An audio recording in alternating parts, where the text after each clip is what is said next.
Hello friends. आज मैं आपको टोटल मनी मेकओवर बुक के बारे में बताने जा रहा हूँ। ये बुक ऑथर डेव रैम्जी ने लिखी है। इस बुक में ऑथर डेव रैम्जी ने लोगों को कर्ज से बाहर निकालने के स्टेप्स के बारे में बताया है। डेव ने इस बुक में पैसे से जुड़े मिथ और ट्रुथ के बारे में भी बताया है। ऑथर का कहना है कि 90% लोग उन चीज़ों को खरीद लेते हैं जिनको वो अफोर्ड नहीं कर पाते और बाद में कर्ज में डूब जाते हैं। इस बुक में 7 बेबी स्टेप्स दिए गए हैं जो लोगों को कर्ज से बाहर निकालने में हेल्पफुल हैं। ऑथर इस बुक में बार बार रिपीट करता है कि if you will live like no one else, later you can live like no one else.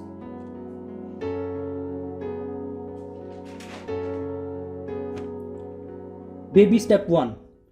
Friends, author का कहना है कि it is going to rain and you need a rainy day fund. सबसे पहले आपको $1000 का इमरजेंसी फंड सेव करना है। इंडिया के हिसाब से चलें तो कम से कम 1 महीने की सैलरी। याद रखिए कि ये पैसे सिर्फ इमरजेंसी के लिए यूज करने हैं, किसी पार्टी के लिए नहीं। इन पैसों को किसी ऐसी जगह छिपा देना है कि जब आपको कोई इमरजेंसी पड़े तभी इन पैसों को निकाला जाए। अरे नहीं, आपको इन्हें जंगल में छुपाने की जरूरत नहीं है, किसी भी सेफ जगह पर रख सकते हैं। इसके बाद आते हैं बेबी स्टेप 2 पर, जो है start the depth snowball. Friends, इस स्टेप में आपको अपने सभी डेप्ट्स को कम से ज्यादा बैलेंस के ऑर्डर में लिखना है। ये कंसेप्ट उसी तरह काम करता है जैसे एक बर्फीले पहाड़ के ऊपर से एक स्नोबॉल को रोल किया जाए तो वो नीचे पहुंचते पहुंचते बहुत सी बर्फ इकट्ठा कर लेता है और एक एवलांच बन जाता है।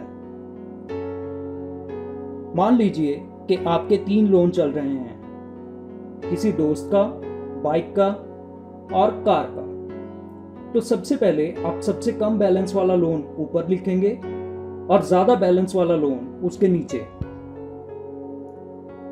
मान लीजिए कि पहले लोन की EMI $20 है। आपको जैसे भी करके अपने खर्चे में से कुछ और पैसे बचाकर इस लोन को जल्दी से जल्दी खत्म करना है।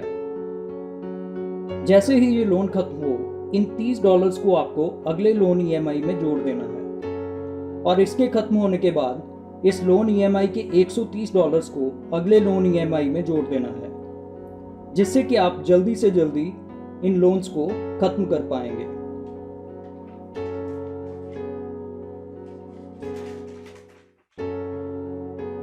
Baby step 3, finish the emergency fund. Friends, हमने बेबी स्टेप 1 में $1000 का 1 महीने का इमरजेंसी फंड सेव किया था, पर अक्सर जब कोई बड़ी इमरजेंसी पड़ती है, जैसे कि जॉब चली जाना, तो हमें फिर से लोन लेना पड़ सकता है। ऐसा ना हो, इसलिए हम बेबी स्टेप 3 में कम से कम 3 से 6 महीने का इमरजेंसी फंड सेव करेंगे। Baby step 4, invest 15% of your income in retirement. आपको अपने टोटल इनकम का 15% हर महीने रिटायरमेंट के लिए बचाना है। Baby step 5, save for college. Friends, author का कहना है कि अगर आपको पता है कि फ्यूचर में आपको किसी चीज के लिए पैसों की जरूरत पड़ेगी, तो बाद में लोन लेने की बजाय अगर आप उसे अभी से बचाना शुरू करेंगे तो आपके लिए सबसे अच्छा रहेगा। बेबी स्टेप 6, पे of your home mortgage. Friends, अब बाकी के लोन्स तो पहले ही खत्म कर चुके हैं, तो अगर आपका होम लोन है तो आप उसे भी जल्दी से जल्दी खत्म कर लें। हर महीने अपना खर्चा निकालने के बाद, रिटायरमेंट फंड में 15% डालने के बाद और कॉलेज के लिए सेविंग के बाद जो कुछ भी बचता है उसे आपको होम लोन पेमेंट की तरफ डाइवर्ट करना है। Baby step 7, build wealth. Friends, इस स्टेप तक पहुंचने पर आपका कोई लोन पेंडिंग नहीं है, आपके पास 3 से 6 महीने का इमरजेंसी फंड है और आप रिटायरमेंट और कॉलेज के लिए भी बचा रहे हैं। ऑथर का कहना है कि there are only 3 good uses for money. Money is good for fun, money is good to invest and money is good to give.